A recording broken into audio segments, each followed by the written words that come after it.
Selamat datang di channel Cerita Kehidupan. Sebelum lanjut ke cerita selanjutnya, yuk subscribe dan like. Absen dulu di kolom komen ya ah. Aroma karbon rumah sakit yang tajam menusuk indera penciuman Kirana. Namun rasa sakit di perut bawahnya jauh lebih menyengat. Setiap kali ia mencoba menggeser posisi duduk di ranjang besi itu, jahitan pasca operasi sesarnya seolah berteriak protes. Di sampingnya, dalam keranjang bayi transparan, seorang malaikat kecil tertidur pulas. Kulitnya masih kemerahan. Jemari mungilnya sesekali bergerak spontan. Harusnya, ini adalah momen paling membahagiakan dalam hidup Kirana. Namun, air mata yang jatuh di pipinya bukan karena haru, melainkan karena rasa sesak yang menghimpit dada. Pintu kamar kelas 3 yang pengap itu terbuka kasar. Tidak ada ketukan. Tidak ada salam yang lembut. Ibu Ratna, ibu mertuanya, masuk dengan wajah ditekuk, diikuti oleh Aris, suaminya, yang berjalan sambil terus menunduk menatap layar ponsel. "Sudah bangun kamu, Kirana?" Suara Ibu Ratna melengking, memecah kesunyian ruangan yang dihuni 3 pasien lain itu. "Enak ya? Tidur terus. Kamu tahu tidak? Aris ini pusing 7 keliling mengurus administrasi di depan? Biaya operasi sesar itu mahal. Kenapa sih tidak bisa melahirkan normal saja seperti wanita-wanita lain? Ibu dulu melahirkan Aris di dukun beranak. Sorenya sudah bisa ke sawah." Kirana menggigit bibir bawahnya, mencoba menahan isak. "Bu, dokter bilang posisi bayinya sungsang dan ketuban sudah hijau. Kalau tidak dioperasi, nyawa bayi kita terancam," jawab Kirana dengan suara bergetar. "Alasan saja," potong Ibu Ratna cepat. Ia meletakkan tas belanja berisi makanan sisa dari rumah di atas meja nakas dengan kasar. "Itu karena kamu manja selama hamil. Kurang gerak, maunya dilayani terus. Sekarang lihat, tabungan Aris ludes hanya untuk membayar rumah sakit ini. Belum lagi obat-obatannya. Kamu pikir cari uang itu gampang?" Kirana melirik Aris, berharap suaminya akan membela atau setidaknya menenangkan ibunya. Namun, Aris hanya mendesah panjang. Ia memasukkan ponsel ke saku celananya dan menatap Kirana dengan tatapan yang dingin, tanpa empati sedikitpun. "Benar kata ibu. Nah," ujar Aris datar. "Seharusnya kamu lebih berusaha. Aku ini cuma karyawan bank biasa. Gajiku tidak seberapa. Sekarang uang daruratku habis total. Nanti kalau pulang, jangan harap ada acara selamatan atau beli perlengkapan bayi yang aneh-aneh. Pakai saja baju bekas sepupuku yang masih layak." Hati Kirana mencelos. Selama 2 tahun pernikahan, ia selalu patuh. Ia berhenti dari pekerjaannya di sebuah perusahaan ternama karena Aris memintanya menjadi istri berbakti yang mengurus rumah tangga. Sejak saat itu, aksesnya terhadap keuangan ditutup rapat. Aris memberinya uang belanja harian yang sangat minim. Bahkan untuk sekadar membeli susu hamil pun Kirana harus memohon-mohon hingga menangis. "Tapi Mas, perlengkapan bayi yang kemarin kita lihat itu untuk kesehatan kulitnya. Kulit bayi sensitif." "Kulit sensitif itu penyakit orang kaya, Kirana," bentak Ibu Ratna lagi. "Kamu jangan coba-coba menularkan gaya hidup borosmu itu ke cucuku. Kamu itu sekarang cuma numpang hidup di sini. Harusnya tahu diri." Kirana memalingkan wajah ke arah jendela yang tertutup debu. Ia teringat ayahnya, Pak Surya. Sudah hampir 1 tahun ia tidak bertemu ayahnya karena sang ayah harus mengurus ekspansi bisnis di luar negeri dan daerah terpencil yang sulit sinyal. Ayahnya selalu berpesan, "Kalau ada apa-apa, hubungi ayah, Kiki." Namun, setiap kali Kirana ingin mengadu, Aris selalu menyita ponselnya dengan alasan, radiasi tidak baik untuk janin. Atau, istri tidak boleh mengadu domba suami dengan orang tua sendiri. Setiap kali Kirana merasa haus atau butuh bantuan untuk ke kamar mandi, Ibu Ratna akan mendengus kesal. Aris lebih banyak menghabiskan waktu di luar kamar dengan alasan mencari udara segar, meninggalkan Kirana yang menahan nyeri sendirian di ruangan tanpa AC tersebut. "Ingat ya, Nah." Aris mendekat ke telinga Kirana. Suaranya rendah namun penuh penekanan. "Besok kita pulang. Tidak ada sewa suster. Tidak ada pijat pasca melahirkan. Kamu urus sendiri anak itu. Aku tidak mau dengar keluhan soal uang lagi." Aku sudah cukup stres memikirkan cicilan yang menumpuk gara-gara egoismu yang ingin operasi ini. Kirana hanya terdiam. Jemarinya menggenggam erat sprei rumah sakit yang kasar. Di balik matanya yang terpejam, ia merindukan pelukan hangat ayahnya. Ia merindukan masa-masa ketika ia tidak perlu merasa bersalah hanya karena ingin makan makanan bergizi. Ia merasa seperti tawanan di dalam keluarganya sendiri. Ia menatap bayinya yang mulai menggeliat bangun. Sabar ya, nak, batinnya perih. Mama akan bertahan. Mama akan mencari cara agar kita tidak terus-menerus diinjak seperti ini. Namun, yang tidak diketahui Kirana adalah, di luar sana, sebuah jet pribadi baru saja mendarat di bandara. Seorang pria parubaya dengan setelan jas mahal dan tatapan mata setajam elang melangkah turun dengan terburu-buru. Wajahnya menunjukkan kecemasan sekaligus kerinduan yang mendalam. Cari tahu di rumah sakit mana putriku melahirkan. Sekarang, perintah pria itu kepada asisten pribadinya. Di dalam kamar kelas 3 yang suram, penghinaan Ibu Ratna masih berlanjut, merutuki nasib anaknya yang harus menikahi wanita, pembawa sial, seperti Kirana. Mereka tidak sadar bahwa waktu mereka untuk berkuasa akan segera berakhir dalam hitungan jam. Kepulangan Kirana dari rumah sakit tidak disambut dengan dekorasi balon atau aroma masakan yang menggugah selera. Sebaliknya, ia disambut oleh tumpukan cucian kotor yang sudah menggunung di sudut ruang tamu dan debu yang menebal di lantai kontrakan mereka yang hanya seluas tipe 36 itu. Luka jahitannya masih berdenyut kencang. Setiap langkah terasa seperti sayatan sembilu. Namun Ibu Ratna sudah berdiri di depan pintu dengan berkacak pinggang. Jangan manja, Kirana. Taruh bayinya di kasur. Lalu segera ke dapur. Aris lapar. Dia baru saja mengantar kamu pulang dan kelelahan menyetir. Perintah Ibu Ratna tanpa basa-basi. Kirana menatap suaminya, Aris, yang langsung merebahkan diri di sofa butut sambil menyalakan televisi. Mas, aku masih pusing. Perutku juga sakit sekali kalau dipakai berdiri lama. Rintih Kirana pelan. Aris hanya melirik sekilas tanpa melepaskan pandangannya dari layar TV. Tadi kan sudah minum obat dari rumah sakit. Nah, masa masih sakit terus? Ibu benar. Kamu harus banyak gerak supaya lukanya cepat kering. Jangan dijadikan alasan untuk malas-malasan. Dengan air mata yang tertahan di sudut mata, Kirana merebahkan bayinya di kamar yang pengap. Kipas angin tua di langit-langit berputar dengan suara derit yang memilukan. Ia melangkah terseok-seok ke dapur. Di sana, ia hanya menemukan sisa nasi dingin dan seikat kangkung yang sudah mulai layu. Selama 2 tahun terakhir, hidup Kirana memang berubah drastis. Dulu, sebagai lulusan IT, ia memiliki penghasilan sendiri yang lebih dari cukup. Namun, sejak Aris memintanya berhenti bekerja dengan dalih, ingin menjaga kehormatan suami, Kirana kehilangan kemandirian finansialnya. Aris mengontrol setiap rupiah. Ia hanya memberi Kirana uang belanja Rp50.000 per hari, jumlah yang sangat tidak masuk akal untuk biaya makan bertiga dengan mertua yang sering menumpang tinggal di sana. Mas, boleh aku minta uang sedikit untuk beli ikan atau daging? Aku harus menyusui. Aku butuh protein supaya ASIku lancar. Ujar Kirana saat Aris menghampirinya di dapur untuk mengambil minum. Aris mendengus kasar. Ia merogoh dompetnya dan mengeluarkan selembar uang Rp10.000 dengan kasar ke atas meja. Ikan itu mahal. Nah, makan tempe dan tahu juga protein. Jangan terlalu banyak menuntut. Kamu tahu sendiri kan, aku baru saja keluar uang banyak untuk rumah sakitmu kemarin? Kita harus hemat 2 kali lipat sekarang. Tapi Mas, tabungan kita. Tabungan apa? Bentak Aris, membuat Kirana tersentak. Tabunganku sudah habis. Kamu itu hanya tahu menghabiskan uang. Tidak tahu susahnya aku banting tulang di bank. Sudah, jangan banyak tanya. Masak saja apa yang ada. Sepanjang sore itu, Kirana memasak sambil menahan perih di perut dan hatinya.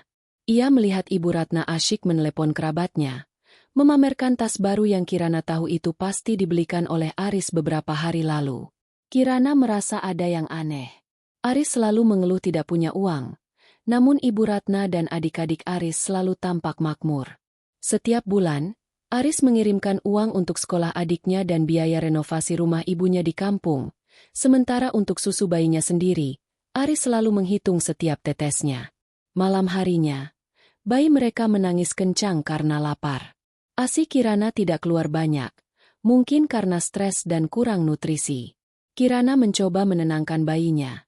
Namun Ibu Ratna malah menggedor pintu kamar dengan keras. Diamkan anak itu. Berisik sekali. Ibu mau tidur terganggu terus. Teriak mertuanya dari balik pintu. Kirana memeluk bayinya erat-erat.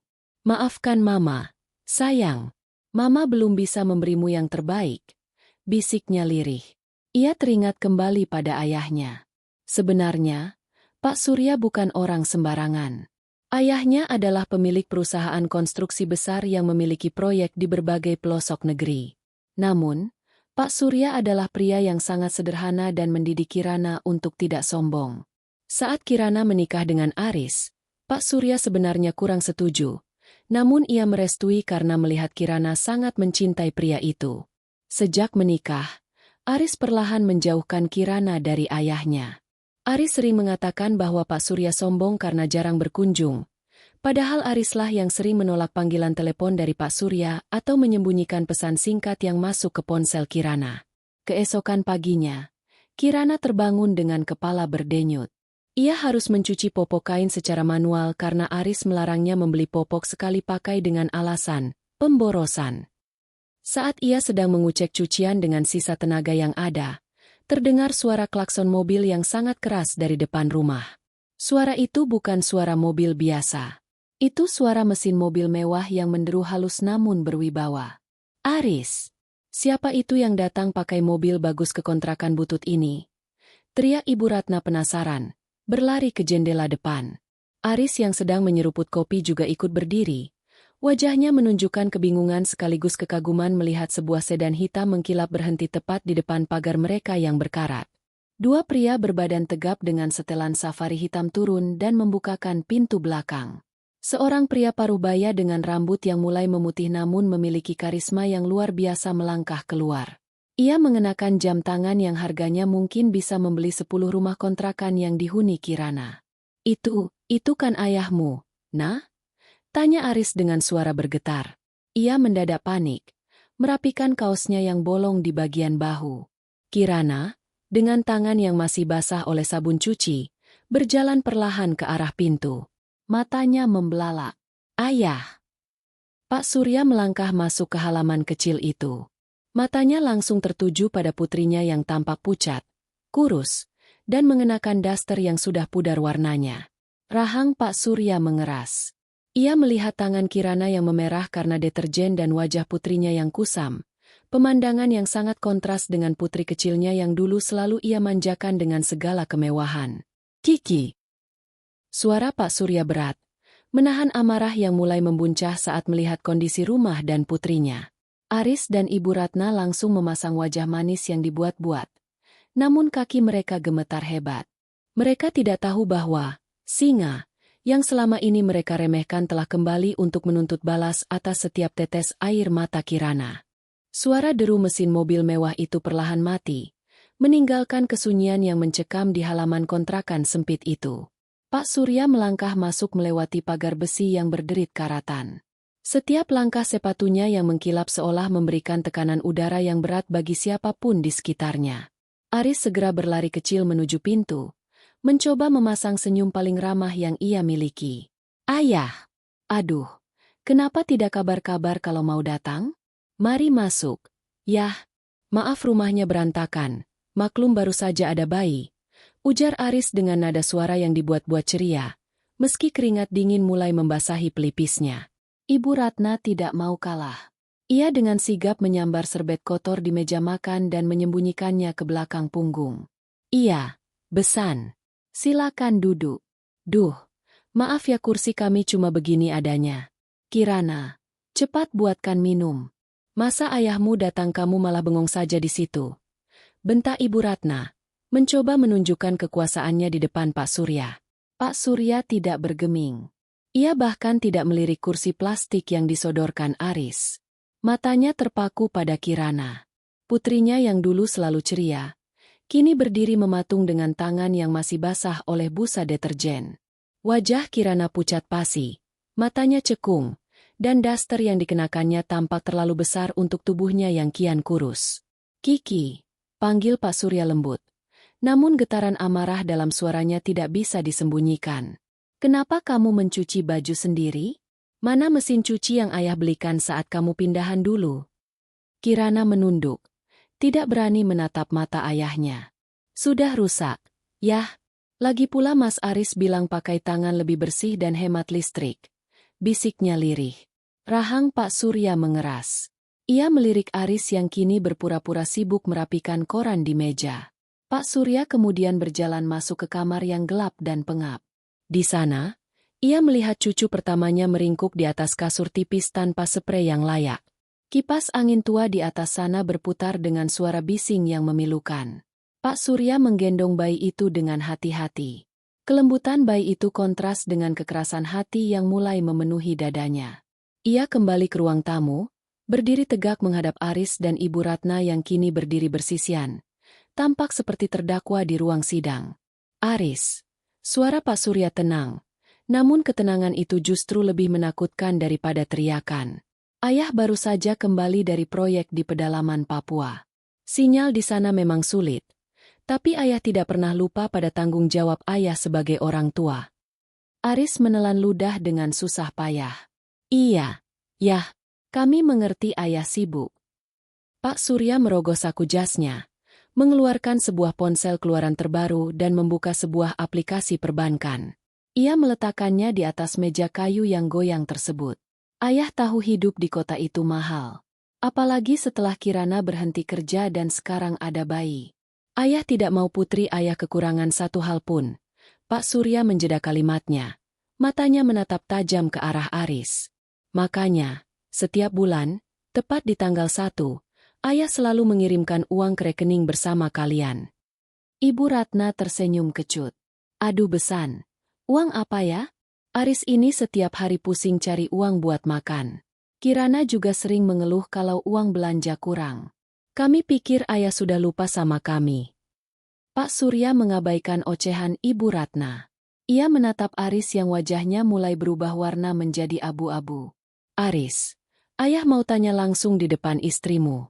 Uang yang ayah kirim 50 juta setiap bulan itu, apakah kurang untuk biaya hidup kalian di rumah sekecil ini?" Suasana mendadak beku. Kirana yang tadinya sedang berjalan menuju dapur untuk mengambil air minum, mendadak berhenti. Ia berbalik, menatap ayahnya dengan mata membelalak. "Uang apa? Yah? 50 juta. Pak Surya mengangguk pelan. "Iya, Kiki. Sejak hari pertama kamu menikah, ayah sudah mengatur agar 50 juta masuk ke rekening itu setiap bulan.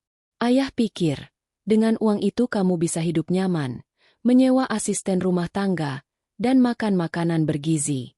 Ayah bahkan mengirim tambahan 100 juta bulan lalu untuk biaya persalinanmu di rumah sakit terbaik."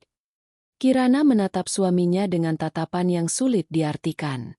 Rasa sakit hati, kecewa, dan amarah bercampur menjadi satu. "Mas Aris bilang, uang tabungan kita habis untuk biaya rumah sakit kelas 3 kemarin. Mas bilang rekening itu kosong karena aku boros. Mas bilang kita harus hemat sampai aku harus mencuci popok pakai tangan dan makan hanya dengan tempe." "Uang apa, yah?" tanya Kirana lagi. Suaranya naik 1 oktav, bergetar hebat karena emosi yang meluap. "Aku tidak pernah melihat sepeser pun dari uang itu." Pak Surya mengalihkan pandangan tajamnya dari putrinya kembali ke arah Aris dan Ibu Ratna. "Nah, Aris," istrimu bertanya, "uang itu dikirim ke rekening atas namamu dan Kirana. Tapi sepertinya, hanya kamu yang punya akses ke sana, bukan?" Wajah Aris kini benar-benar pucat pasi. Keringat bercucuran dari dahi hingga ke lehernya. Ia mencoba membuka mulut, namun tidak ada suara yang keluar. Sementara Ibu Ratna mulai mundur perlahan, seolah ingin menghilang ke balik tembok dapur. Saya. Aris terbata-bata. "Kenapa diam, Aris?" tanya Pak Surya, melangkah 1 langkah lebih dekat. Auranya begitu mengintimidasi hingga Aris nyaris terjungkal ke belakang. "Wajahmu pucat sekali. Apa ada sesuatu yang ingin kamu jelaskan tentang kemana perginya 1,2 miliar rupiah yang sudah ayah kirim selama 2 tahun ini? Mendengar angka 1 miliar, Ibu Ratna hampir pingsan. Ia tidak menyangka bahwa uang jatah yang selalu diberikan Aris kepadanya untuk membeli emas dan membiayai gaya hidup mewah adik-adik Aris adalah uang dari besannya yang selama ini ia hina sebagai orang tua yang tidak bertanggung jawab. Kirana menutup mulutnya dengan tangan. Air mata kemarahan mulai mengalir deras. Ia menyadari satu hal. Selama ini ia telah dikhianati oleh orang yang paling ia percayai, di rumah yang ia anggap sebagai tempat perlindungan. Keheningan di ruang tamu itu terasa begitu pekat, seolah oksigen telah dihisap keluar. Kirana berdiri terpaku, menatap suaminya seolah-olah pria itu adalah orang asing yang baru pertama kali ia temui. Bayangan masa-masa ia hamil, saat ia harus menahan lapar karena Aris bilang uang mereka hanya cukup untuk sekali makan, berputar seperti film rusak di kepalanya. "Mas, jawab aku." Suara Kirana bergetar, rendah namun tajam. "Uang 50 juta setiap bulan. Di mana uang itu?" Aris masih membisu.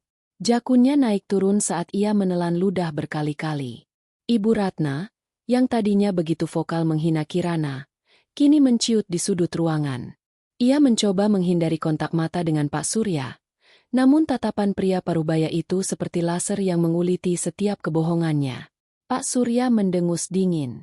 Ia mengeluarkan tablet dari tas jinjing yang dibawa asistennya, yang kini sudah berdiri tegap di ambang pintu. Dengan satu ketukan, ia memutar layar tablet itu ke arah Aris dan Kirana.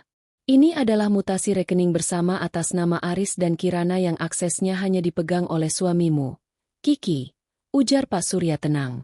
"Ayah punya koneksi di bank pusat, jadi jangan harap ada yang bisa kamu sembunyikan, Aris." Kirana mendekat. Matanya menyapu deretan angka di layar digital itu. Air matanya jatuh satu persatu, membasahi daster lusuhnya. Di sana tertera jelas, setiap tanggal 1, ada kiriman masuk sebesar 50 juta rupiah dari rekening Surya Atmadja. Namun, yang lebih menyakitkan adalah deretan transaksi keluar yang terjadi hanya beberapa jam setelah uang itu masuk. Transfer ke Ibu Ratna 10 juta. Transfer ke Dimas, adik Aris, 5 juta. Penarikan tunai 10 juta. Belanja perhiasan toko emas 15 juta. Kirana membacakan setiap baris itu dengan suara yang semakin lama semakin meninggi. Cicilan mobil Honda Civic 8 juta. Kirana mendongak, menatap Aris dengan kemarahan yang membakar. "Mobil. Mas bilang mobil itu milik kantor yang dipinjamkan kepadamu. Kamu bilang kita harus naik motor tua yang sering mogok itu karena kita tidak mampu beli bensin mobil. Nah, dengarkan dulu. Itu untuk masa depan kita juga." Aris akhirnya bersuara, namun suaranya menciut, nyaris tidak terdengar. "Masa depan siapa? Aris?" teriak Kirana. Suaranya yang biasanya lembut kini menggelegar, membuat bayi di gendongan Pak Surya sedikit menggeliat. "Masa depan ibumu yang pamer tas baru sementara aku makan sisa nasi kemarin? Masa depan adikmu yang kuliah dengan gaya hidup mewah sementara anakku sendiri harus pakai popok kain bekas karena kamu bilang popok sekali pakai itu pemborosan." Ibu Ratna mencoba menginterupsi dengan nada gemetar. "Kak Kirana, kamu jangan kurang ajar sama suami. Aris itu anak berbakti. Dia cuma ingin membahagiakan ibunya. Lagi pula, kamu kan istri, harusnya ikhlas kalau suami berbagi rezeki." "Rezeki?" Pak Surya memotong dengan suara menggelegar yang membuat Ibu Ratna tersentak hingga hampir terjatuh dari kursinya. "Itu bukan rezeki Aris. Itu uang saya. Uang yang saya amanahkan untuk kesejahteraan putri dan cucu saya. Kalian telah mencuri, menggelapkan, dan memperlakukan putri saya seperti pembantu di rumahnya sendiri." Pak Surya melangkah mendekati Aris. Tubuhnya yang tegap membuat Aris tampak seperti kurcaci yang ketakutan.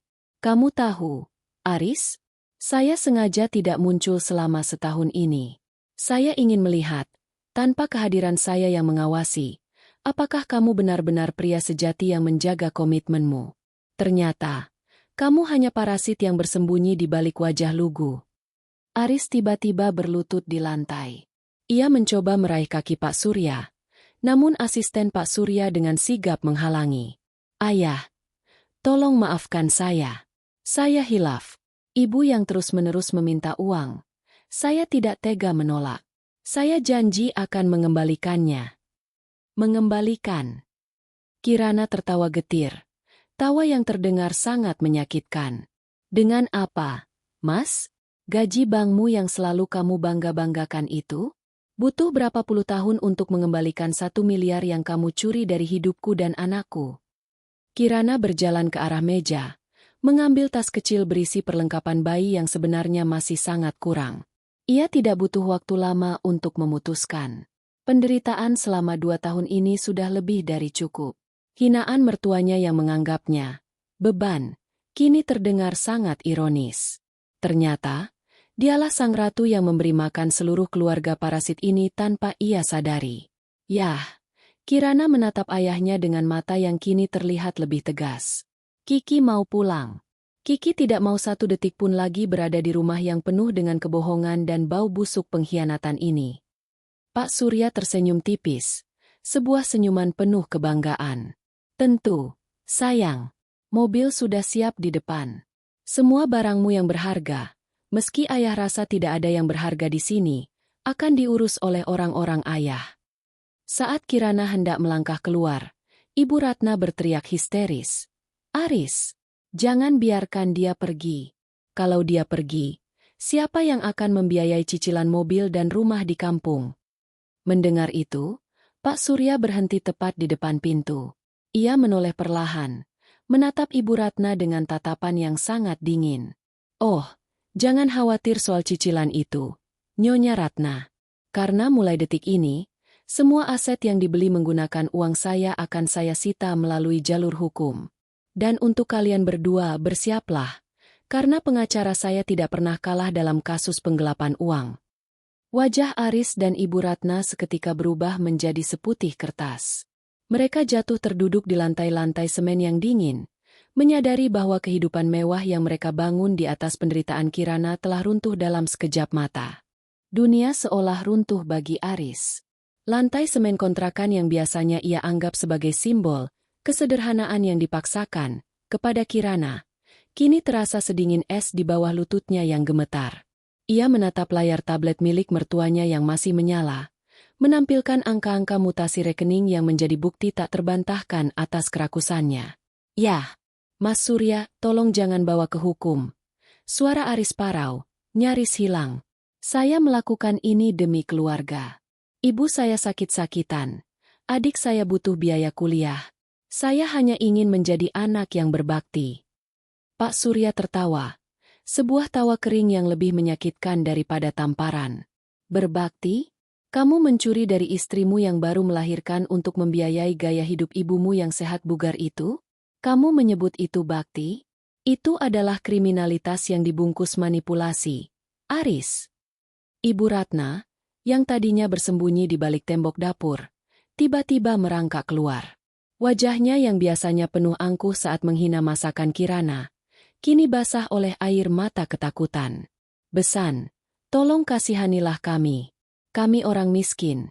Kami tidak tahu kalau uang itu dari Anda. Aris bilang itu uang bonus dari kantornya. Bohong. Potong Kirana dengan suara yang menggelegar. Ibu tahu persis gaji Aris tidak mungkin cukup untuk membelikan ibu kalung emas 50 gram bulan lalu. Ibu tahu persis Aris tidak punya bonus sebesar itu. Ibu hanya pura-pura buta karena ibu menikmati uang yang seharusnya menjadi hak cucu ibu sendiri. Kirana mendekati mertuanya. Untuk pertama kalinya, ia tidak menunduk. Ia berdiri tegak, menatap mata wanita yang selama 2 tahun ini menjadikannya pelayan. Ingat tidak, Bu? 2 hari lalu aku minta uang 10.000 untuk beli obat penurun panas bayi karena ASIku mampet. Tapi ibu bilang aku, istri boros, dan ibu yang tidak becus? Ternyata di hari yang sama, ibu menerima transfer 10 juta dari Aris untuk DP motor baru adik Aris. Ibu Ratna terdiam. Mulutnya menganga. Namun tidak ada satupun kata pembelaan yang keluar. Wajahnya yang tadinya pucat kini berubah menjadi kelabu. Ia menyadari bahwa menantu yang selama ini ia injak-injak adalah kunci dari pundi-pundi emas yang selama ini ia nikmati. Pak Surya memberi isyarat kepada dua asistennya. Sita semua ponsel mereka. Saya tidak mau mereka memindahkan saldo atau menghubungi siapapun untuk menyembunyikan aset. Jangan, yah, itu privasi. Teriak Aris mencoba melawan. Salah satu asisten Pak Surya, seorang pria tegap dengan wajah tanpa ekspresi, melangkah maju. Hanya dengan satu tatapan, Aris menciut dan menyerahkan ponselnya dengan tangan gemetar. Pak Surya kemudian beralih ke Kirana. Ia mengambil alih tas perlengkapan bayi yang dipegang putrinya. Kiki, bawa cucu ayah ke mobil. Biarkan orang-orang ayah yang mengurus sampah-sampah ini. Tunggu, yah. Kirana menahan lengan ayahnya. Ia ingin melihat untuk terakhir kalinya wajah pria yang ia cintai namun ternyata adalah ular berbisa. Mas Aris, aku ingin bertanya satu hal terakhir. Apakah ada sedikit saja rasa cinta untukku di antara semua uang yang kamu curi itu? Aris mendongak. Matanya memerah. Aku mencintaimu. Nah, tapi aku juga punya tanggung jawab pada keluargaku. Cukup. Potong Kirana pedas. Tanggung jawabmu adalah melindungi istrimu, bukan menjadikannya tumbal untuk kemewahan keluargamu. Mulai hari ini, jangan pernah sebut namaku lagi. Kita selesai. Saat Kirana melangkah keluar pintu, Ibu Ratna berteriak histeris. Kirana, kamu tidak bisa pergi begitu saja. Siapa yang akan mengurus rumah ini? Siapa yang akan membayar sewa bulan depan? Aris. Tahan dia. Namun Aris tidak bisa bergerak.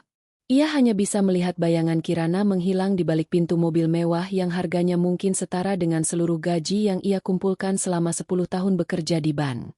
Di dalam mobil, suasana sunyi. Kirana memeluk bayinya erat-erat, menciumi aroma bayi yang menenangkan. Pak Surya duduk di sampingnya, menggenggam tangan putrinya yang kasar karena terlalu banyak mencuci manual. Maafkan ayah. Kiki, ayah terlalu percaya pada pilihanmu dulu. Bisik Pak Surya penuh penyesalan. Bukan salah ayah. Kiki yang terlalu buta. Jawab Kirana dengan suara yang kini jauh lebih tenang. Tapi sekarang Kiki sudah bangun. Yah, Kiki ingin mereka merasakan apa yang Kiki rasakan. Hidup dalam kekurangan, dihina, dan tidak punya daya. Pak Surya tersenyum dingin. Jangan khawatir. Ayah sudah menginstruksikan tim hukum untuk melacak setiap rupiah yang keluar dari rekening itu. Rumah di kampung yang dibangun Aris untuk ibunya? Itu dibangun di atas tanah yang ternyata milik salah satu anak perusahaan ayah yang dulu ayah beli untuk investasi. Ayah akan meratakan rumah itu dengan tanah besok pagi. Kirana tertegun. Ia tidak menyangka pembalasan ayahnya akan secepat dan sekejam itu. Namun, mengingat bagaimana Ibu Ratna membiarkannya kelaparan saat ia masih berdarah-darah pasca operasi, rasa kasihan itu menguap seketika. Lalu bagaimana dengan pekerjaan Aris di bank? Yah? Pak Surya menyandarkan punggungnya di jok kulit mobil yang empuk. Ayah berteman baik dengan direktur utama bank tempatnya bekerja. Besok pagi, Aris bukan hanya akan kehilangan pekerjaannya karena pelanggaran kode etik penggelapan dana keluarga, tapi dia juga akan masuk dalam daftar hitam perbankan nasional. Dia tidak akan pernah bisa bekerja di lembaga keuangan manapun seumur hidupnya. Mobil mewah itu meluncur membelah jalanan kota, meninggalkan kawasan kontrakan kumuh itu jauh di belakang. Kirana melihat keluar jendela.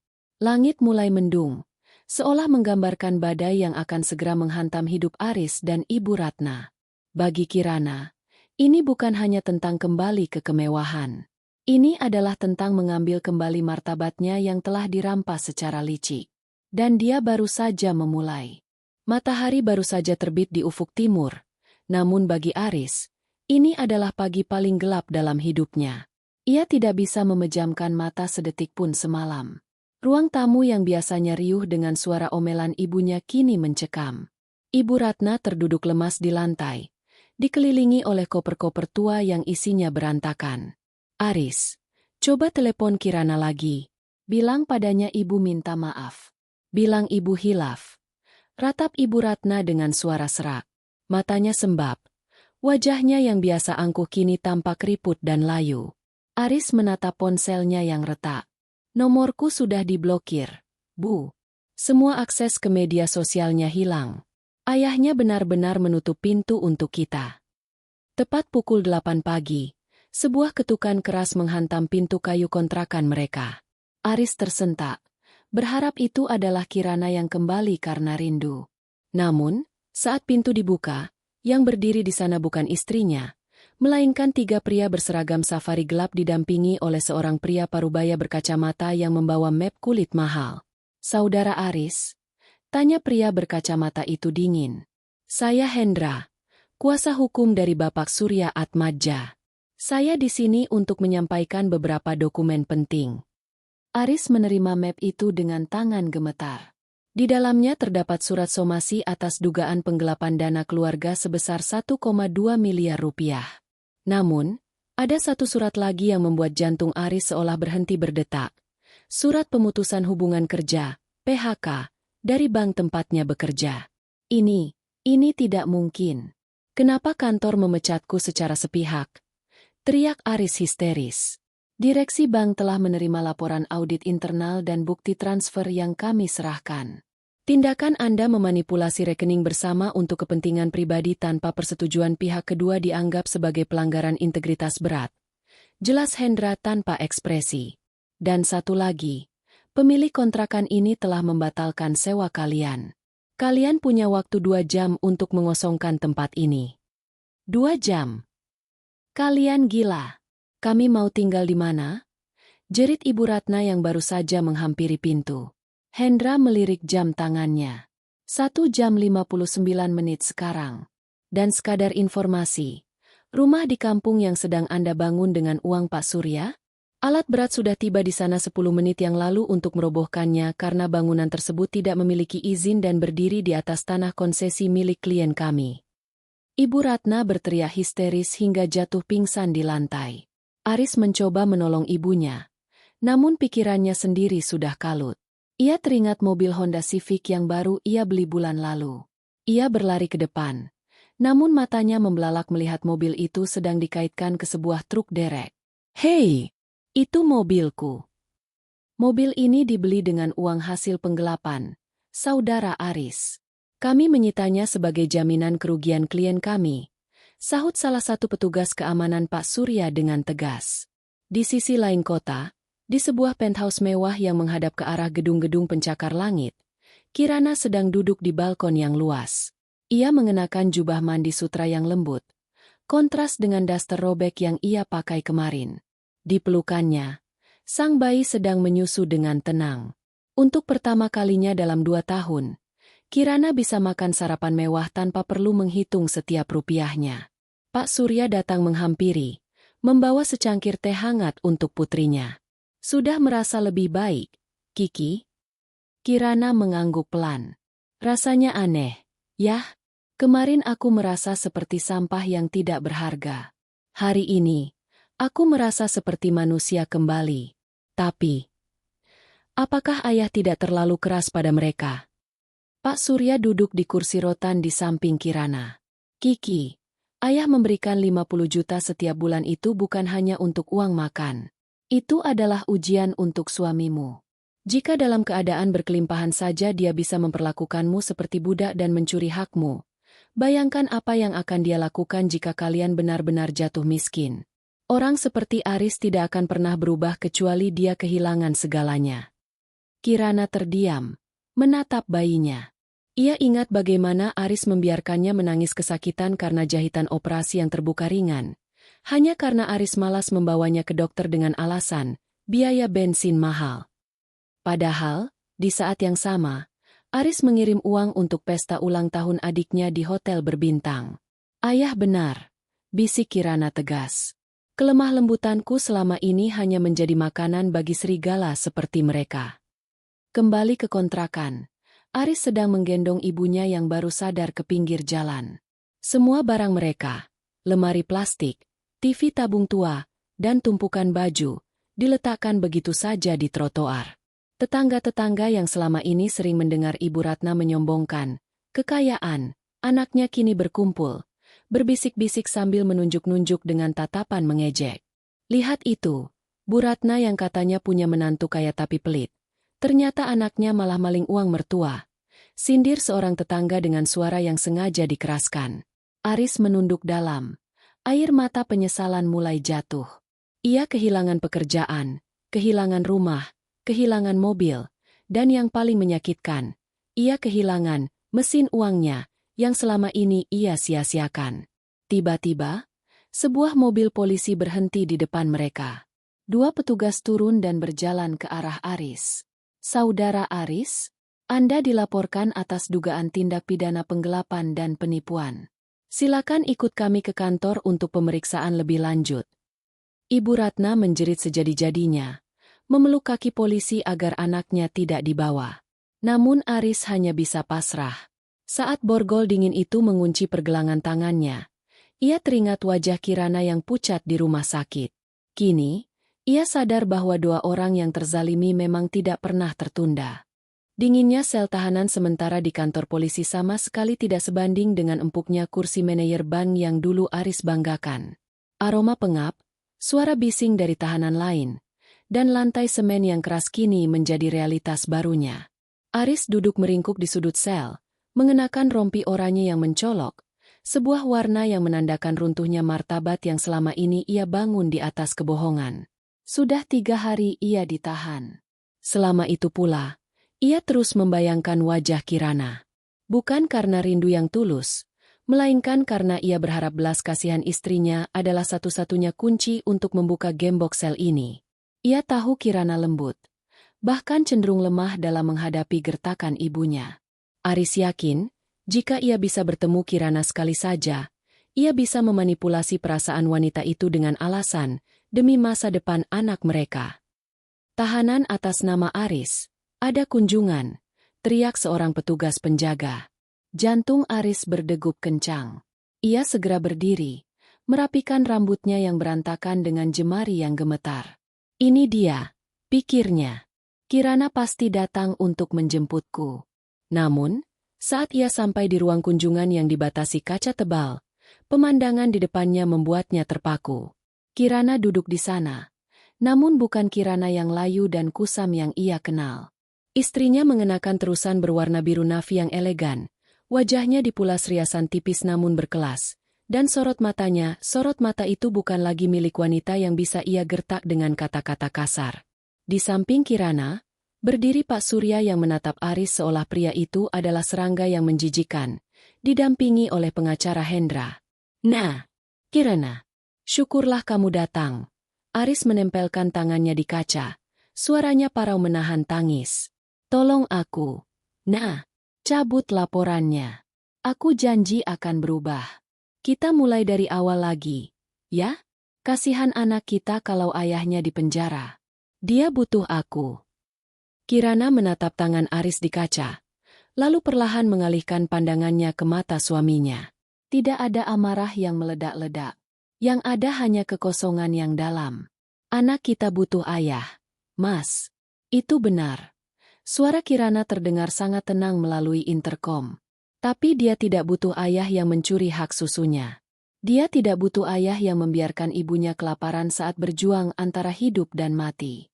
Dia butuh sosok teladan, bukan seorang kriminal. Aku hilaf. Nah, ibu yang memaksaku.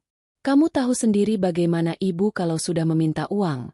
Aris mencoba melempar kesalahan, strategi lamanya. Kirana tersenyum tipis. Sebuah senyuman yang membuat Aris merinding. Berhenti menyalahkan Ibu Ratna.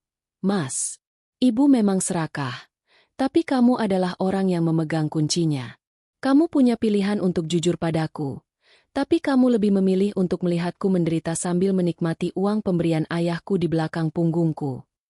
Kirana kemudian mengeluarkan sebuah map bermotif batik dari tas mahalnya. Ia menggeser map itu melalui celah di bawah kaca. Apa ini? Surat pencabutan laporan. Tanya Aris dengan binar harapan di matanya. Bukan, jawab Hendra, sang pengacara, yang mewakili Kirana bicara. Itu adalah gugatan cerai resmi dan hak asuh anak penuh. Klien saya juga menuntut kompensasi atas kerugian material dan imaterial yang dialaminya selama 2 tahun terakhir. Dunia Aris seolah berhenti berputar. Ia membuka map itu dengan tangan yang kian gemetar. Di sana tertera jelas nama Kirana sebagai penggugat. Nah, kamu tidak bisa melakukan ini. Aku suamimu. Pernikahan itu sakral. Aris mulai berteriak. Suaranya bergema di ruangan yang sunyi itu. Kesucian pernikahan itu sudah kamu injak-injak saat kamu mentransfer uang persalinanku ke rekening tokomu untuk membeli perhiasan ibumu. Mas, sahut Kirana tegas. Mulai hari ini, aku bukan lagi istrimu. Aku bukan lagi pelayan di rumah kontrakanmu.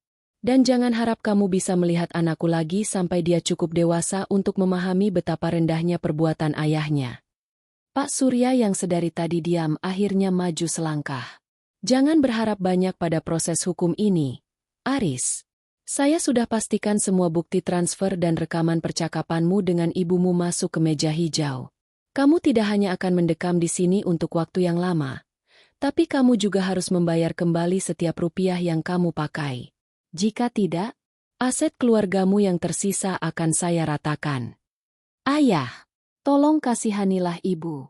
Dia sekarang terlantar di jalanan. Aris memohon pada Pak Surya.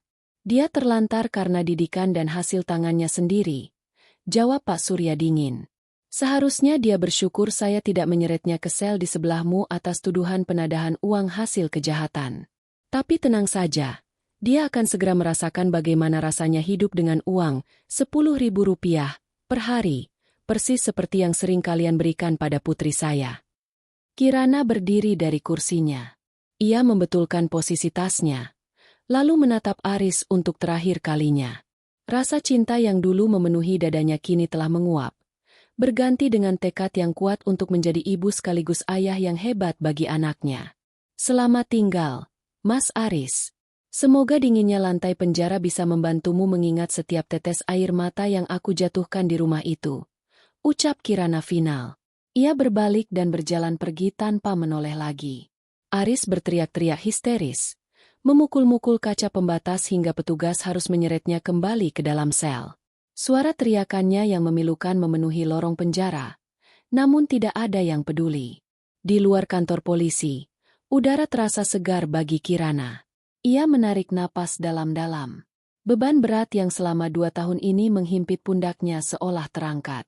Di dalam mobil, bayinya sedang tertidur pulas dalam dekapan pengasuh profesional yang kini disiapkan ayahnya. Sudah siap untuk memulai lembaran baru, Kiki? Tanya Pak Surya sambil merangkul pundak putrinya. Kirana mengangguk mantap. Sangat siap. Yah, aku ingin belajar mengelola bisnis ayah. Aku tidak mau lagi menjadi wanita yang tidak tahu apa-apa tentang keuangan. Mobil mewah itu melaju, meninggalkan masa lalu Kirana yang kelam di belakang jeruji besi. Sementara itu, di pojok pasar kota, Ibu Ratna tampak duduk di atas tumpukan koper tua, dikerumuni lalat, mencoba meminta belas kasihan pada orang yang lewat, persis seperti posisi Kirana dulu, namun kali ini tanpa ada seorang pun yang datang menyelamatkan. Ruang sidang pengadilan negeri hari itu terasa sangat dingin, jauh lebih dingin dari AC yang menderu di langit-langit. Aris duduk di kursi pesakitan dengan tubuh yang tampak jauh lebih kurus. Rompi tahanan oranye itu tampak kedodoran di bahunya yang kini layu. Rambutnya yang dulu selalu klimis dengan pomade mahal kini kusam dan berantakan. Di barisan kursi pengunjung paling depan, Ibu Ratna duduk terisak. Ia mengenakan daster lama yang warnanya sudah pudar, tanpa lagi perhiasan emas yang biasanya berderet di lengannya. Ia mencoba memanggil nama anaknya, namun suaranya tenggelam oleh ketukan palu hakim yang menggema. Sidang kasus penggelapan dalam keluarga dengan terdakwa Aris bin Subagio dinyatakan dibuka dan terbuka untuk umum, ucap hakim ketua dengan suara bariton yang berwibawa. Pintu besar di belakang ruang sidang terbuka. Langkah kaki yang mantap dan berirama terdengar mendekat. Kirana masuk dengan keanggunan yang mematikan. Ia mengenakan setelan blazer berwarna putih gading yang melambangkan kemurnian sekaligus kekuatan. Di belakangnya, Pak Surya berjalan dengan dagu terangkat, memancarkan aura kekuasaan yang membuat seisi ruangan segan. Aris menoleh. Matanya beradu dengan mata Kirana. Ia mencoba memasang wajah melas, berharap ada sisa-sisa cinta yang bisa ia eksploitasi. Namun, Kirana hanya menatapnya dengan tatapan kosong, seolah Aris hanyalah seonggok benda mati yang menghalangi jalannya. Saksi pelapor, Saudari Kirana, silakan maju ke depan, perintah hakim. Kirana duduk di kursi saksi. Ia mengambil sumpah di bawah kitab suci dengan suara yang jernih dan tak bergetar sedikit pun. Jaksa penuntut umum mulai mengajukan pertanyaan, membongkar satu demi satu bukti yang telah disiapkan tim hukum Pak Surya. Saudari saksi, apakah benar selama 2 tahun pernikahan, Anda tidak pernah mengetahui adanya aliran dana sebesar 50 juta rupiah setiap bulannya? Tanya jaksa. Benar, Pak Jaksa, jawab Kirana tenang. Suami saya, terdakwa Aris, selalu meyakinkan saya bahwa kondisi ekonomi kami sangat sulit. Saya bahkan dilarang membeli susu tambahan saat hamil karena ia bilang tabungan kami nol. Lalu, bagaimana dengan biaya persalinan Anda? Kirana menarik napas panjang. Sedikit nyeri di dadanya muncul saat mengingat momen itu, namun ia segera menekannya. Terdakwa membawa saya ke rumah sakit kelas 3. Ia membiarkan saya menahan sakit luar biasa karena jahitan yang bermasalah, hanya untuk menghemat biaya. Padahal, berdasarkan bukti mutasi yang saya lihat kemudian, di hari yang sama saat saya melahirkan, terdakwa mentransfer 15 juta rupiah ke toko perhiasan untuk membelikan ibunya kalung emas. Suasana sidang riuh rendah. Bisik-bisik dari pengunjung sidang, yang sebagian besar adalah rekan kerja Aris dulu yang ingin tahu, membuat Aris semakin menundukkan kepala. Bohong! Dia fitnah! Teriak Ibu Ratna dari kursi belakang.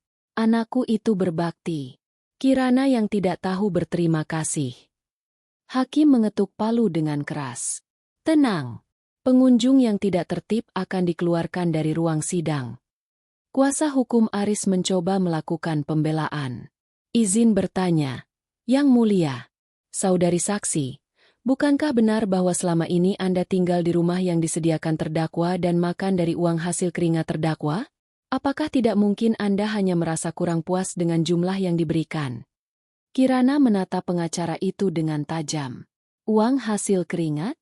Pak pengacara, suami saya bergaji 8 juta sebulan. Namun setiap bulan ada 50 juta masuk dari ayah saya. Dari total 58 juta itu, saya hanya diberi 1,5 juta untuk makan sebulan bertiga dengan mertua saya. Sisanya, terdakwa gunakan untuk mencicil mobil atas nama adiknya, merenovasi rumah ibunya, dan gaya hidup mewah keluarganya di saat saya bahkan tidak mampu membeli popok sekali pakai untuk anak saya. Apakah menurut Anda itu masalah kepuasan atau masalah pencurian? Pertanyaan retoris Kirana membungkam sang pengacara. Tidak ada lagi celah untuk membela Aris. Bukti-bukti digital berupa rekaman percakapan WhatsApp antara Aris dan ibunya diputar di layar besar ruang sidang. Tenang saja, Bu. Kirana bodoh. Dia tidak tahu apa-apa soal uang dari ayahnya. Ibu beli saja emas itu. Nanti Aris yang bayar cicilan mobil Dimas juga. Suara Aris terdengar jelas melalui speaker ruangan. Wajah Aris berubah menjadi merah padam, lalu pucat pasi. Ia tidak menyangka Kirana berhasil mendapatkan akses ke cadangan pesannya. Ia lupa bahwa Kirana adalah lulusan IT yang handal, yang selama ini hanya berpura-pura gaptek demi menjaga ego suaminya. Di akhir kesaksiannya, hakim bertanya kepada Kirana, apakah ada yang ingin Anda sampaikan kepada terdakwa? Kirana berdiri, menoleh ke arah Aris. Ruangan mendadak sunyi senyap. Mas Aris, dulu aku mencintaimu karena kupikir kamu pria sederhana yang jujur. Ternyata kesederhanaanmu hanyalah topeng untuk menutupi sifat parasitmu. Terima kasih karena telah menghancurkan hatiku, karena dengan begitu, kamu juga menghancurkan rantai yang mengikatku pada kemiskinan mental. Mulai hari ini, aku bukan lagi korbanmu. Aku adalah pemenang dalam hidupku sendiri. Kirana melangkah turun dari kursi saksi dengan kepala tegak. Aris hanya bisa menutup wajahnya dengan kedua tangan, terisak tanpa suara. Ia menyadari bahwa ia bukan hanya kehilangan uang miliaran, tapi ia kehilangan satu-satunya wanita yang benar-benar tulus mencintainya bahkan saat ia tidak punya apa-apa. Saat sidang ditunda untuk pembacaan tuntutan minggu depan, Pak Surya mendekati Aris yang hendak dibawa kembali ke sel. Satu hal lagi, Aris. Bisik Pak Surya dingin. Pengacara saya baru saja mengurus surat penyitaan rumah ibumu di kampung. Ternyata, material bangunannya dibeli menggunakan kartu kredit perusahaan mitra saya yang kamu manipulasi datanya. Besok, ibumu benar-benar tidak akan punya tempat berteduh. Aris jatuh terduduk di lantai, meraung histeris saat petugas menyeretnya keluar. Penyesalan memang selalu datang terlambat, dan bagi Aris, penyesalan ini akan berlangsung seumur hidup di balik jeruji besi. 3 bulan berlalu sejak palu hakim dijatuhkan. Aris divonis 5 tahun penjara atas penggelapan dana dan penipuan terstruktur. Namun bagi Kirana, vonis itu hanyalah catatan kaki dalam buku lama yang sudah ia tutup rapat. Kini, dunianya bukan lagi tentang menghitung uang belanja Rp10.000, melainkan tentang memimpin rapat direksi di salah satu anak perusahaan konstruksi milik ayahnya, Aruna Tech Solutions. Kirana berdiri di depan jendela kaca besar di lantai 25. Ia mengenakan setelan kerja berwarna zamrud yang membalut tubuhnya yang kini tampak bugar dan bercahaya. Rambutnya dipotong bob pendek yang tegas, memberikan kesan wanita karir yang mandiri. Di atas mejanya, tidak ada lagi tumpukan cucian kotor, melainkan tablet yang menampilkan grafik pertumbuhan profit perusahaan yang ia pimpin. Ibu Kirana, tamu dari perusahaan konsultan keamanan digital sudah tiba. Suara sekretarisnya melalui interkom membuyarkan lamunan Kirana. Silakan masuk, jawab Kirana singkat. Pintu terbuka, dan seorang pria bertubuh tegap dengan kemeja flanel yang rapi masuk. Wajahnya tampak familiar. Kirana, Kiki, ini benar kamu? Kirana tertegun. Pria itu adalah Aditya, teman satu angkatannya saat kuliah IT dulu. Adit adalah pria yang dulu diam-diam menyukai Kirana. Namun Kirana lebih memilih Aris yang saat itu ia anggap sebagai pria, sederhana dan saleh. Adit, kamu pimpinan konsultan itu. Kirana tersenyum tulus. Sebuah senyum yang selama 2 tahun ini hilang dari wajahnya. Aku hampir tidak mengenalimu. Ki, kamu terlihat jauh lebih kuat sekarang, ujar Adit tulus. Ia tahu sedikit tentang badai rumah tangga Kirana dari berita di media massa yang sempat heboh. Aku dengar apa yang terjadi. Maaf aku tidak ada di sana saat kamu kesulitan. Kirana menggeleng pelan. Jangan minta maaf, Dit. Kesulitan itu yang membuatku sadar bahwa aku punya taring. Aku bukan lagi Kiki yang penurut dan naif. Mereka menghabiskan waktu 1 jam mendiskusikan sistem keamanan baru untuk perusahaan. Namun di sela-sela itu, Adit banyak memberikan dukungan moral. Berbeda dengan Aris yang selalu meremehkan kecerdasan Kirana, Adit justru kagum dengan cara Kirana mengelola logika bisnisnya. Sementara itu, di sebuah sudut pasar loak yang kumuh, seorang wanita tua tampak duduk termenung di atas kursi kayu yang reot. Ibu Ratna. Wajahnya yang dulu gemuk dan penuh bedak kini tirus dan kusam. Ia tinggal di sebuah bilik kontrakan kecil di belakang pasar, tempat yang bahkan lebih buruk dari rumah kontrakan Kirana dulu. Ia baru saja pulang dari mengunjungi Aris di penjara. Pertemuan itu hanya diisi dengan saling menyalahkan. Aris menyalahkan ibunya yang terlalu banyak meminta uang, sementara Ibu Ratna menyalahkan Aris yang tidak becus menyembunyikan uang kiriman Pak Surya. Laparnya, gumam Ibu Ratna. Ia merogoh kantong dasternya, hanya menemukan sekeping uang logam Rp500. Tiba-tiba, sebuah mobil mewah melintas di jalan depan pasar. Ibu Ratna mengenali mobil itu. Itu mobil milik keluarga Pak Surya. Ia berlari tertatih-tatih mengejar mobil tersebut, berharap Kirana ada di dalamnya dan memberikan belas kasihan. Kirana, menantuku, tolong ibu. Teriaknya histeris hingga jatuh tersungkur di aspal panas. Kaca mobil terbuka sedikit. Kirana melihat dari balik kacamata hitamnya. Ia melihat wanita yang dulu menghinanya, pembawa sial, kini mengemis di jalanan. Kirana tidak merasakan dendam, tapi ia juga tidak merasakan iba. Ia hanya merasakan keadilan yang telah menemukan jalannya. Kirana mengeluarkan selembar uang Rp10.000 dari tasnya, lalu menjatuhkannya ke jalan melalui celah jendela sebelum mobil melaju kembali. Pakai itu untuk makan tempe hari ini, Bu. Seperti yang dulu ibu katakan padaku. Makan tempe itu protein, bukan? Bisik Kirana dalam hati. Mobil itu melaju meninggalkan kepulan debu yang menyelimuti Ibu Ratna yang menangis meraung-raung di jalanan. Kirana kembali menatap layar ponselnya. Ada pesan dari Adit. Kiki, kalau tidak keberatan, akhir pekan ini aku ingin mengajakmu dan bayimu jalan-jalan ke taman. Aku punya kenalan dokter spesialis gizi bayi yang sangat bagus. Kirana tersenyum. Untuk pertama kalinya, ia merasa masa depannya bukan lagi tentang bertahan hidup, tapi tentang benar-benar hidup. Taman belakang kediaman mewah Pak Surya telah disulap menjadi negeri dongeng yang megah. Balon-balon berwarna pastel menghiasi setiap sudut, dan aroma hidangan catering bintang 5 menggoda selera para tamu undangan yang merupakan kalangan pengusaha dan pejabat. Hari ini adalah hari ulang tahun pertama Arjuna, putra Kirana. Kirana berdiri di tengah kerumunan, menggendong Juna yang terlihat tampan dengan setelan jas kecil. Wajah bayi itu kini bersih, sehat, dan ceria. Sangat jauh berbeda dari sosok bayi pucat yang dulu meringkuk di kontrakan pengap. Kirana sendiri tampak mempesona dengan gaun kaktail berwarna emas, memancarkan aura kepercayaan diri yang tak tergoyahkan. Selamat ulang tahun, Juna kecil, ucap Aditya yang datang membawa kado besar. Ia tersenyum menatap Kirana. Dan selamat untukmu, Kiki. Kamu berhasil melewati 1 tahun yang paling berat dengan luar biasa. Kirana tersenyum tulus. Terima kasih, Dit. Tanpa dukungan ayah dan bantuanmu di kantor, mungkin aku tidak akan secepat ini bangkit.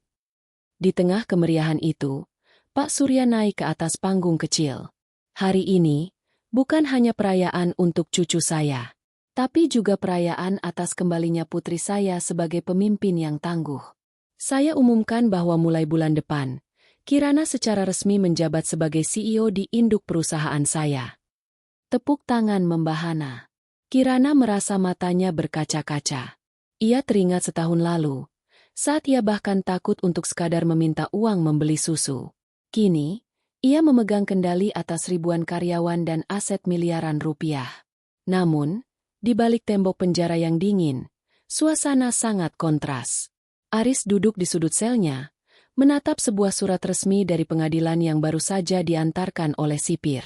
Surat itu menyatakan bahwa seluruh aset yang tersisa atas namanya, termasuk sisa saldo di rekening tersembunyi yang ia harap bisa ia gunakan setelah bebas nanti, telah disita negara untuk menutupi kerugian korporasi dan kompensasi bagi Kirana. Aris tidak lagi memiliki apa-apa. Bahkan rumah ibunya di kampung kini telah rata dengan tanah, dan tanahnya telah dijual oleh Pak Surya kepada pengembang pasar modern. Ibunya, Ibu Ratna, kini dikabarkan hidup berpindah-pindah di panti sosial karena tidak sanggup membayar kontrakan paling murah sekalipun.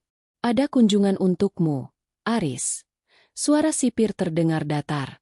Aris bergegas ke ruang kunjungan, berharap itu Kirana yang membawa Juna untuk merayakan ulang tahun. Namun, yang berdiri di sana adalah adiknya, Dimas. Wajah Dimas tampak kuyu dan penuh amarah. Mas, gara-gara Mas, kuliahku putus. Mobil yang Mas kasih ditarik paksa, dan sekarang aku harus kerja jadi kuli panggul untuk makan ibu. Bentak Dimas. Ibu sakit keras. Mas. Dia terus memanggil nama Kirana, tapi tidak ada yang peduli. Aris hanya bisa terdiam. Air matanya jatuh membasahi rompi oranyunya. Aku minta maaf. Dim. Maaf tidak bisa mengembalikan rumah kita. Mas, kamu egois. Kamu hancurkan hidup kami demi keserakahanmu sendiri. Dimas pergi meninggalkan Aris tanpa menoleh lagi. Aris jatuh terduduk di lantai ruang kunjungan. Ia menyadari bahwa ia telah kehilangan segalanya. Istri yang tulus, anak yang tampan, karir yang mapan, hingga keluarga yang dulu ia bela dengan cara yang salah. Ia adalah kapten yang menenggelamkan kapalnya sendiri demi mengejar fata morgana kekayaan. Kembali ke pesta. Saat senja mulai turun, Kirana mengajak Juna meniup lilin pertama di atas kue besar bertingkat 5. Pak Surya berdiri di samping mereka, memeluk bahu putrinya dengan bangga. Dulu aku pikir uang adalah segalanya. Yah, bisik Kirana sambil menatap kerumunan tamu. Uang hanyalah alat. Kiki. Di tangan yang salah, ia menjadi racun. Di tangan yang benar, ia menjadi berkat. Jawab Pak Surya bijak. Kirana melihat ke arah langit yang mulai bertabur bintang. Ia teringat kembali kata-kata ayahnya di hari kepulangannya. Uang yang aku kirim 50 juta setiap bulan kurang tidak. Kini Kirana tahu jawabannya. Bukan uangnya yang kurang, tapi integritas dan nurani pria yang ia pilih sebagai suami yang terlalu miskin. Namun, ia bersyukur atas badai itu. Tanpa pengkhianatan Aris, ia mungkin tidak akan pernah tahu betapa kuatnya ia bisa berdiri di atas kakinya sendiri. Selamat ulang tahun, Juna. Bisik Kirana di telinga anaknya. Mama janji, kamu tidak akan pernah merasakan apa itu kekurangan cinta dan kejujuran. Pesta berakhir dengan kembang api yang indah, mewarnai langit malam. Kirana melangkah masuk ke dalam rumah besarnya, meninggalkan masa lalu yang kelam di belakang, dan menyambut masa depan yang cerah dengan penuh martabat. Sang Sultan telah kembali ke istananya, bukan sebagai putri yang manja, melainkan sebagai ratu yang bijaksana. Tamat.